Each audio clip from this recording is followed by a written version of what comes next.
Assalamualaikum warahmatullahi wabarakatuh. Saya Regina Puspita Nindya dengan NPI 1152100162 dari Prodi Ilmu Komunikasi. Di sini saya akan menjelaskan mengenai ancaman integrasi nasional terhadap NKRI dari ancaman militer dan non-militer. Untuk memenuhi tugas EAS, mata kuliah Pendidikan Patriotisme dengan dosen pengampu Bapak Edi Wahyudi. Saya Nabila Sahda Brahmasta dengan NBI 115210158 dari Fakultas Ilmu Sosial dan Ilmu Politik, jurusan S1 Ilmu Komunikasi, untuk memenuhi nilai evaluasi akhir semester pada mata kuliah Pendidikan Patriotisme oleh Bapak Edi Wahyudi sebagai dosen pengampu. Integrasi nasional adalah penyatuan atau pembaruan suatu bangsa sehingga menjadi satu kesatuan yang utuh. Memiliki integrasi nasional berarti sama dengan konsep menyatukan bangsa dengan kesederhanaan. Terdapat ancaman yang berpotensi merusak integrasi nasional meliputi dua hal. Dua hal tersebut adalah ancaman militer dan ancaman non-militer. Ancaman militer merupakan bentuk ancaman dengan menggunakan kekuatan bersenjata dan terorganisir. Bentuk ancaman ini dinilai mempunyai kekuatan yang berbahaya bagi kedaulatan negara, keutuhan wilayah, dan keselamatan bangsa. Ancaman militer meliputi agresi, pelanggaran wilayah, pemberontakan bersenjata, sabotase, spionase, aksi teror bersenjata, dan ancaman keamanan laut dan udara. Yang pertama adalah sabotase. Sabotase merupakan ancaman militer yang dilakukan oleh suatu negara. Ancaman ini bertujuan agar dapat merusak instalasi militer dan objek vital nasional. Hal ini menjadi salah satu ancaman yang perlu mendapat perhatian tinggi karena dapat membahayakan keselamatan bangsa. Spionase merupakan ancaman militer dengan cara mengawasi atau memata-matai suatu negara. Spionase bertujuan untuk mencari dan mendapat dokumen rahasia militer suatu negara. Ketiga, aksi teror bersenjata. Aksi teror bersenjata ini berarti dilakukan oleh suatu jaringan terorisme pada tingkat internasional. Kemudian mereka bekerja sama dengan terorisme lokal atau dalam negeri. Aksi terorisme dipahami sebagai tindakan pidana kriminal, tapi memiliki sifat khusus. Sifat khusus itu yakni bergerak dalam kelompok, anggotanya memiliki militasi tinggi, dan beroperasi dengan cara yang rahasia. Mereka juga memiliki perangkat senjata yang canggih dan mematikan. Umumnya, hal ini terjadi dalam jaringan internasional. Keempat, pelanggaran wilayah. Aksi militer ini dilakukan dengan menggunakan kapal ataupun pesawat yang sifatnya non-komersial. Kelima, agresi. Agresi merupakan ancaman militer dengan menggunakan kekuatan bersenjata. Aksi tersebut dilakukan oleh suatu negara terhadap negara sasarannya. Tujuannya adalah membahayakan kedaulatan dan keutuhan wilayah di negara tersebut. Kemudian, membahayakan keselamatan segenap bangsa yang ada di negara sasaran.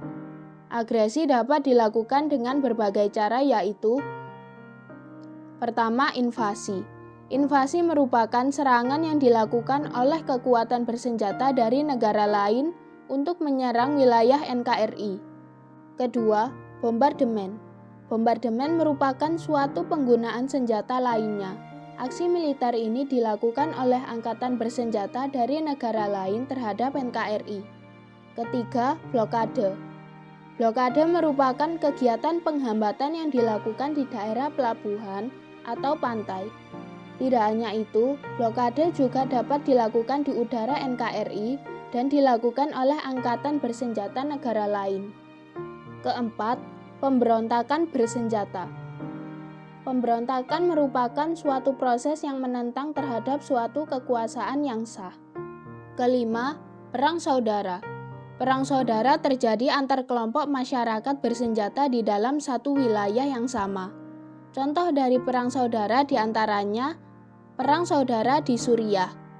Maka dari itu, Tentara Nasional Indonesia atau TNI adalah komponen utama yang dipersiapkan untuk menghadapi ancaman militer. Hal yang dilakukan adalah tugas operasi militer perang atau OMP dan operasi militer selain perang atau OMSP. Ancaman non-militer. Pancasila merupakan ideologi yang dianut oleh Indonesia. Salah satu ancaman non-militer yang sering terjadi ialah serangan berupa ideologi. Salah satu bentuknya adalah doktrin untuk mengganti ideologi dasar dengan ideologi lainnya. Sehingga dapat dikatakan bahwa ancaman non-militer dampaknya lebih besar daripada ancaman militer. Kemajuan ilmu pengetahuan dan teknologi berpotensi mengancam integrasi nasional meski memang ada juga manfaatnya. Akan tetapi, kemajuan ilmu pengetahuan dan teknologi dapat memunculkan kejahatan siber, kejahatan perbankan, dan penipuan. Ancaman berdimensi keselamatan, yaitu ancaman non-militer yang dapat terjadi karena bencana alam. Ancaman tersebut meliputi gempa bumi, letusan gunung, dan tsunami. Sementara itu, ancaman dari manusia dapat meliputi penggunaan obat-obat terlarang seperti narkoba dan bahan kimia lainnya. Tidak hanya itu, ancaman berdimensi keselamatan umum juga meliputi pembuangan limbah industri, kebakaran, dan kecelakaan transportasi. Ancaman berdimensi ideologi. Hal ini terjadi pada Uni Soviet yang mengalami perubahan dari ideologi komunis menjadi liberal. Ancaman berdimensi sosial budaya, yaitu ancaman yang meliputi kemiskinan, kebodohan, keterbelakangan, dan ketidakadilan yang menjadi dasar timbulnya konflik vertikal. Konflik vertikal tersebut dapat terjadi di antara pemerintah pusat dan daerah. Tidak hanya konflik vertikal, tapi juga ada konflik horizontal. Konflik horizontal menyangkut suku, agama, ras, dan antar golongan atau sara. Ancaman berdimensi ekonomi, yaitu ancaman yang merupakan salah satu penentu posisi tawar setiap negara dalam pergaulan internasional. Ancaman berdimensi ekonomi terbagi menjadi internal dan eksternal. Ancaman dari internal dapat berupa inflasi, pengangguran, infrastruktur yang tidak memadai, dan sistem ekonomi yang tidak jelas. Sementara ancaman dari eksternal dapat berbentuk kinerja ekonomi yang buruk, daya saing rendah, ketidaksiapan menghadapi globalisasi, dan tingkat ketergantungan terhadap pihak asing. Ancaman berdimensi politik. Politik merupakan instrumen utama untuk menggerakkan perang, sehingga dapat dikatakan bahwa ancaman politik dapat menumbangkan suatu rezim pemerintah, bahkan dapat menghancurkan suatu negara. Masyarakat internasional cenderung mengintervensi suatu negara melalui politik seperti HAM, demokratisasi, penanganan lingkungan hidup, dan penyelenggaraan pemerintahan yang bersih. Selain beberapa contoh ancaman militer dan non-militer tersebut, terdapat pula contoh ancaman dan gangguan terhadap pertahanan NKRI di masa yang akan datang, yaitu terorisme internasional yang memiliki jaringan lintas negara, gerakan separatis yang berusaha memisahkan diri dari NKRI, konflik horizontal antar suku, agama, dan sara, kejahatan lintas negara, misalnya penyelundupan barang, perdagangan manusia, narkoba, dan sebagainya. Tindakan yang merusak lingkungan hidup, seperti pembakaran hutan, pembuangan limbah industri ke sungai, dan lain sebagainya. Aksi unjuk rasa atau demonstrasi yang anarkis, arogan, dan radikal atau amuk massa. Wabah penyakit menular yang cepat dan meluas.